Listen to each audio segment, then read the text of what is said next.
to the Feed You podcast, giving you the real scoop on raising your business to new heights.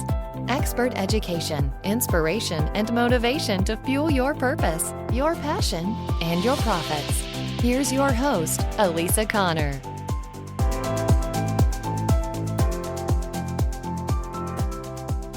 Hello. Welcome to the Feed You podcast. I'm so grateful you're here. I'm Elisa Connor. I'm your host. This is the podcast where you come to learn to work less, sell more, and relax by feeding your business and feeding yourself. Today, we are diving into the number one reason your email marketing is failing you. And we work really hard on our email marketing most of the time. And when it doesn't work, we're really frustrated. So I wanted to cover the number one reason that it probably isn't working. And the best way to cover that is to tell you some stories. So I am a little bit overzealous when it comes to examining emails that come across my desk. And I noticed that there's a couple of things that keep happening. And it's very interesting from my perspective because they are surefire ways to get people to either unsubscribe or report you as spam, which is even worse. And so I thought I would share a couple of those. So I have a contact that I have been connected to in the past for probably maybe the last 2 or 3 years. I always say when you have your own business, time goes into a different zone, and like 3 years feels like 10 years. It's really weird. So you feel like you've known people a really long time and it's only been like 2 or 3 years. And this person is really, what am I trying to say? Has a lot of energetic. There you go. Really energetic and is, interesting to be around. But I noticed something when it comes to her marketing, and this isn't just email marketing, but marketing in general. The only time that I hear from her in any regard, other than in any regard, whether it's a phone call, a text, an email, online, is when she's selling something. And we get in this mode where we think everybody is really interested in what we're doing because as humans, we're very navel focused. We focus on our own belly button all the time, which is why we run around bumping heads with other people. But the reality is most people don't really care what you have going on unless it directly impacts them and you're solving their problem, which you've heard before on this podcast. And so I thought it was really interesting that this person reached out to me specifically, not only with an email, which the only time that I get an email from her is when she's promoting something or she wants you to sign up for a program or do something for her. And then I also got a text and a phone call asked with the same request. And I was like, the true feeling of most people is like, what have you done for me lately?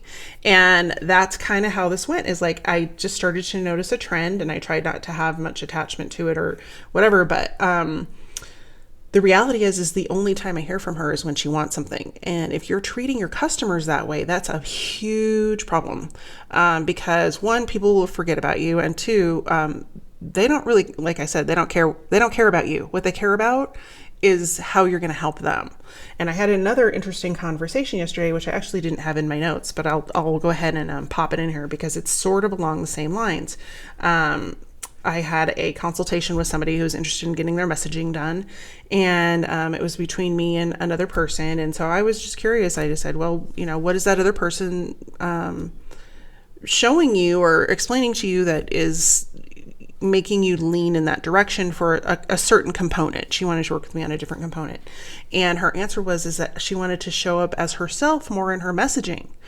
And I just thought to myself, I was like, that's really interesting because both the people that were communicating with her were StoryBrand guides. And that's me and whoever else this other person was. And I was like, the whole premise of StoryBrand is that the story is not about you. And so I tried to, in a nice way, point that out to her that her customers don't care if she's in her marketing because it's not about her, it's about them. And I think that's where a lot of us go wrong, is that we try to tell our story all about us and what we offer and our product and our solution. And it's all about, details and package information and blah, blah, blah, blah, blah. But if it doesn't resonate with them at an emotional level, they're never going to work with you. And so when you're creating email, it's a very similar situation. And so it made me kind of think about that from an email perspective, in that if you are reaching out to people and you only are talking about yourself and your experiences, and it doesn't somehow relate back to them on an emotional level, they're just going to get annoyed and unsubscribe. And so key point number one that I wanted to make in this, though, is that if you're only reaching out for email to talk about yourself and your products, don't. Like, you have to build that relationship. It totally reminds me of when you are going to purchase a car, and you used to get out of your car and like it would be like a herd of crows coming around you, and wanting to tell you every feature and detail of every car on the lot, and you're just like, hey dude, I just want to look around, don't stalk me. And that's kind of what that feels like when you get those emails and you get marketed that way, especially when it's 2 or 3 touches in a row, one right after the other. It's almost to the point of like harassment. And so I just really want to encourage you not to do those things. So, and then the second story that came across my my field of vision this week was I actually signed up for a membership for something totally unrelated to business. And part of it was just because I have a innate curiosity to see what other people are doing. And it's in an industry that I'm interested in pursuing that has nothing to do with what I do now. So I'll just leave it at that. But I signed up for this membership, and it wasn't a ton of money. I think it was like $27 for 3 months, or you could do $99 for the whole year. But I was like, I hadn't been in there, and I didn't want to just do 1 month, because I was like, I kind of want to check it out and have some time to leisurely do that. And so I signed up, and I was sitting there waiting and waiting and waiting. And I'm like, where's my password and stuff? Like, this should just be automatic. And so I got a receipt and a order confirmation for my membership. And then I immediately got a sales email. I did not get login information. I did not get a password. I had to go hunt it down, sign up for my own account. And it was the worst onboarding experience of all time. And I tell you this because if this is how you have a system set up for your products, and you're not giving people confirmation that they're getting the product, that they're in the fold, stuff is coming soon. And a lot of times on the back end, the technology doesn't necessarily allow you to control the login information password, but you can send your own email. Like, you can say, hey, you can trigger it to go out to say, hey, thanks so much for purchasing blah, blah, blah, this product from us. We're so excited to have you. Like, for this, for example, thanks so much for enrolling in our membership. You should be getting a username and password soon. If you don't get the email, here's our support line. And you can go over here and set it up yourself by clicking this link. That's all it would have taken. But it kind of made me feel icky, because I was like, here, I've just spent money with you. I don't really know that much about you. And I had to go do all the work to get into the membership on my own. And I was like, this is not a good deal. And then to send me an additional sales email right after that, before I had even been onboarded, I was like, ooh, yuck. And so again, just because people opt into one thing doesn't mean they want to be sold something else. And so you need to have time to build that relationship. And a better option for that would have been, here's your information. Hey, by the way, here's some like quick places to get started in the membership area. Like, depending on what you want, this is how it's set up. And I'm not even going to go into the whole back end of what the membership looked like, because it was a circus. Like, it's a total mess. And so I just found that was really interesting. And yet she still has members. So obviously there's a need there. But I thought it was a very interesting experiment. And I will be curious to see what else I learned by being in that membership. So anyway, and then the third example that has come across is that I got an email this week. In fact, I think it was this morning, from a company that I literally met this woman one time, and it was over 5 years ago.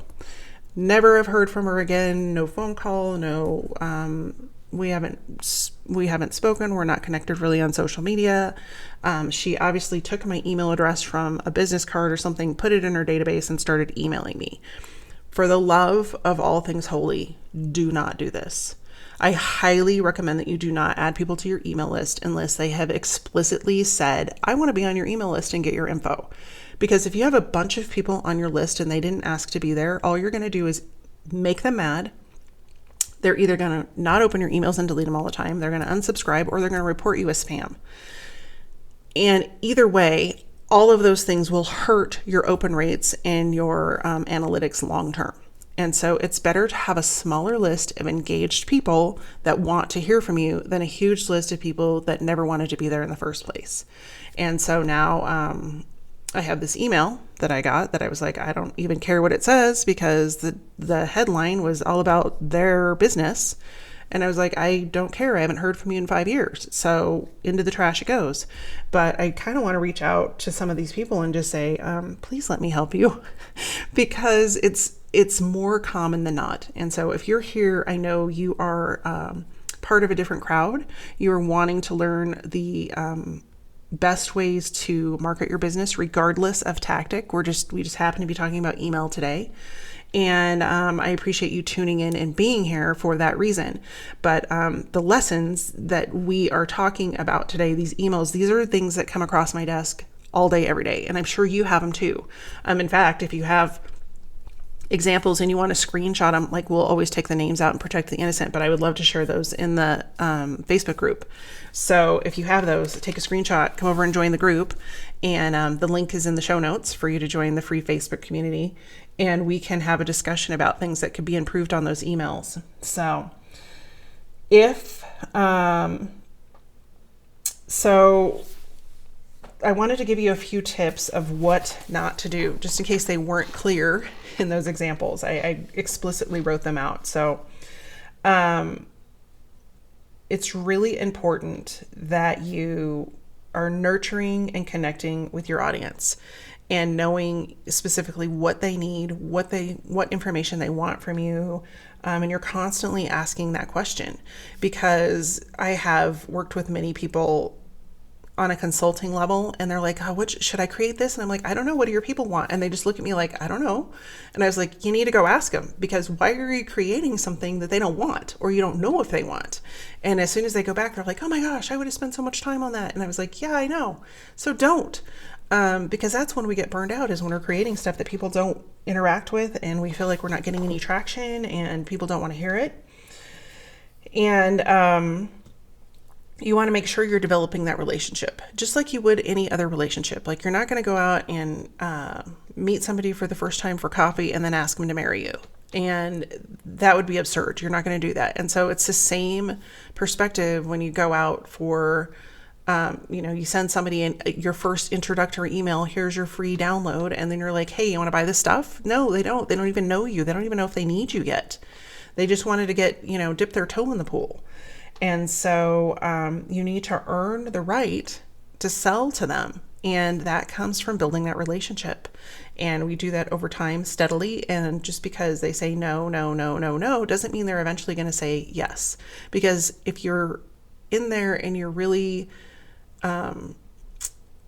aware and cognizant of their problem, and you keep helping them with little steps, they're eventually going to see that you have a lot of value to offer, and they're going to want to work with you further. So the don'ts: do not add people to your email list without permission. Number one, it's slimy. And number two, it's illegal in most places, specifically the European Union, California, and multiple states on the East Coast that are not coming to mind.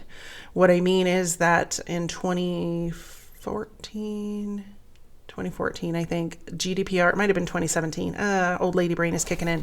2017 or 2014, GDPR was enacted. And that is the Data Protection Act created in Europe, saying that you have to tell people if you are adding them to your email marketing, that you're adding them, and you have to get their explicit permission to do so. And there are other states that have done that. And I would imagine that with all of the recent privacy issues that are happening with Facebook, etc., that will continue to roll out as law. in all the other states. So instead of trying to backtrack and ask for permission later, it's better to ask for permission now. And I have a whole episode on that on GDPR, where I actually brought in a lawyer to talk about GDPR that I will link to in the show notes. Her name was Aiden. She was one of the very first episodes. So I will go and hunt that down and add a link to that episode if you're interested in learning more about GDPR. And so you want to make sure that you're asking permission. One, because it's the right thing to do, and we always want to act in integrity, and two, because you don't want to get yourself in a pickle later because you didn't. So the second thing is that you don't want to be inconsistent with your email. And I equated this to the example of showing up for a party at somebody's house with a bunch of food and you weren't invited, or there is no party. And they're all like, you're like, hey, let's party. And they're like, there's no party. I'm in my pajamas. What are you doing here? And that's what happens when you bring people onto your email list and then they don't hear from you for months and months and months and months and months. And then to add more,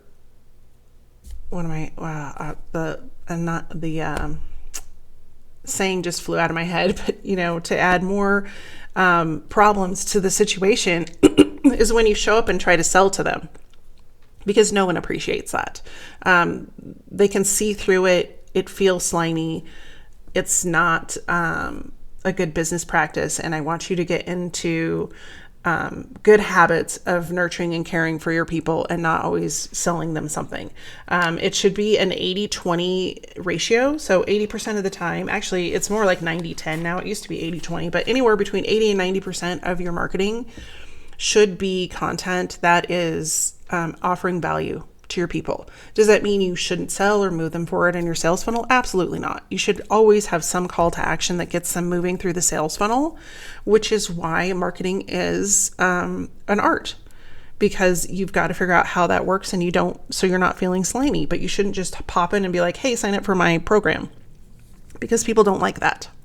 And you don't like it. So if you don't like it, don't do it to someone else. And then the third key point, or the third thing that you need to keep in mind is don't abandon your customers, especially if they've invested some kind of money with you, and I don't care if it's a $7 product or a $7,000 product. You need to stay consistent with communicating with them, because if you don't, that is going to increase your refund rate. It's going to increase your cancellation rate, and they're not going to speak highly of you, which is what you need to grow whatever it is you're growing in your business. I don't know if, it doesn't matter if you're trying to grow a following, if you're trying to grow revenue, or you're trying to grow your customer base. It's all dependent upon how you treat your current customers. So any way that you can act in integrity and to stay connected to them and make them feel like they have just made the best decision of their life to connect with you and work with you and spend money with you, whatever that looks like, that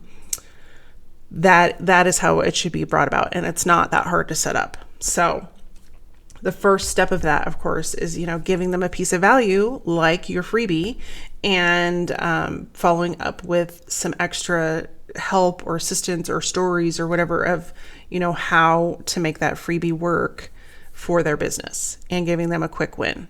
So that's what I have for you this week. It's the number one reason your email marketing is failing, and that is because you aren't paying attention to your customers.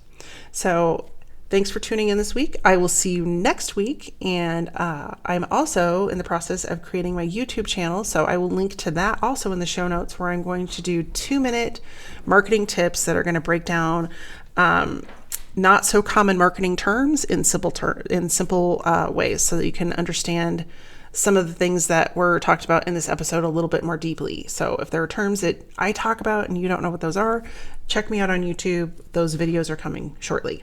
In the meantime, be well, stay safe, and I'll see you next week. Take care. The past year has taught us that marketing and advertising to get new clients has 100% flipped on its head. You may be shrugging your shoulders and wondering, how am I going to get in front of new people now? Everybody's online, it's crowded, and I don't know how to stand out. Well, I have a solution for you. The best way to get in front of your ideal client and the people that you want to sell your product or service to is through email marketing. Email marketing has a 400% return on investment. It's higher than anything else that you can invest in to grow your business. That's crazy But to get people on your email list, you have to get their email address. And that's almost as protected as a social security number. That's crazy, right? How are you going to get them to hand over their email address? Well, you have to give them something that they want so badly that's going to solve their problem that they will give you their email address in exchange for it. But how in the world do you come up with that? Well, I have a solution for you. I've created a 5-day challenge that I'm running in September, where each and every day we're going to walk through one piece of creating that download. That free download that you can then put on your website and start growing your email list so that you can continue to market them and move them through your sales funnel and ultimately purchase products and services from you. If you've struggled with creating your download because you don't have any idea of what to create, you don't know how to design it, you don't know how much information to put in it, and you don't know how to stand out from your competition, this is the challenge for you. I invite you to come join me in September and get all of the details over at elisaconnor.com/challenge so that you can finally stand out from the noise on social media, start to grow an email list and grow your business, and get in front of more of your ideal clients. Sign up today for the free 5-day challenge at elisaconnor.com/challenge. I'll see you in